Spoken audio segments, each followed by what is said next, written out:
Sud Radio, le mot du jour. Et c'est avec Philippe David. Et le mot du jour est, à votre avis, 6 janvier.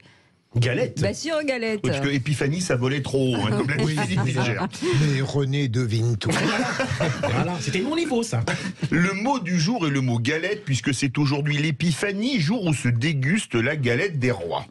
Pour le Larousse, une galette est une préparation culinaire plate et ronde à base de farine de féculents que l'on cuit au four ou à la poêle. Galette vient du lombard galeta, qui signifie cocon de verre à soie. Parce que regardez bien, une galette, ça a la forme d'un cocon de verre à soie.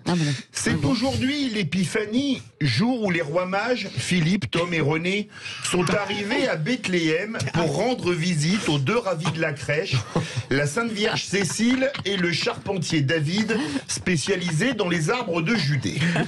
Un David qui pensait être le papa du petit Jésus qui venait de naître, alors que le vrai père s'appelait Gabriel, dont on disait qu'il n'était pas un ange. Une légende urbaine dit que les trois rois mages avaient apporté de l'or, de l'encens et de la myrrhe, alors que tout simplement, ils avaient apporté une galette frangipane pour 6 personnes, achetée à la pâtisserie Chiche, 6 à Bethléem, unanimement appréciée pour la qualité de ses produits, dont les clients de Jérusalem se lamentaient de devoir parcourir 20 km aller-retour pour pouvoir se les procurer, vu le prix du litre de carburant à l'époque.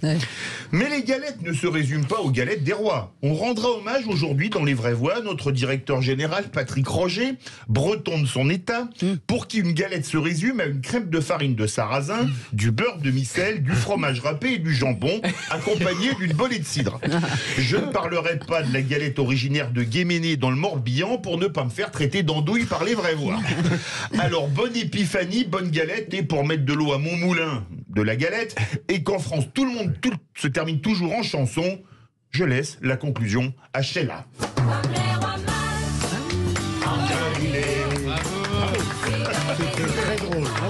C'est parfait. C'était très drôle, pour une fois. On a reçu un message de la pâtisserie Chiche à Bethléem. J'ai vu ça. Qui nous remercie pour la pub. Et voilà comment on réécrit l'histoire, finalement. Absolument. Ouais, c'était très bien, bravo. C'est pas vous qui l'avez écrit, c'est pas normal. Hein. Si, c'est moi qui l'ai écrit. Ça vous va bien, les rois mages, je trouve. Hein, Oui. Ouais. C'est que le chiffre de 3 est toujours assez inspirant. Ouais, c'est Moi, ça inspirant. m'inspire beaucoup, la pyramide, les 3 thèses, antithèses, synthèses de Hegel, tout c'est vachement bien, 3. Et l'amour à 3 aussi. L'amour à 3, exactement. Dans d'habitude, Tom va vous dire 3, c'est trop Non mais peu. quand même, Non, je sais pas. l'amour à 3, à la ville de 3, ça n'a rien à voir. Oui, ça n'a aucun intérêt. Il y a toujours un inutile. Non mais vous savez, moi quand même j'aime Ça bien. dépend. Permettez-moi de vous dire une chose, Cécile, à 3, on a parlé de l'andouille de Guéméné, la spécialité 3, c'est l'andouillette. C'est vrai, c'est vrai. Mais C'est super intéressant. Mais en parlant du chiffre 3, vous savez, moi je suis fervent des nouvelles formes amoureuses. Oui.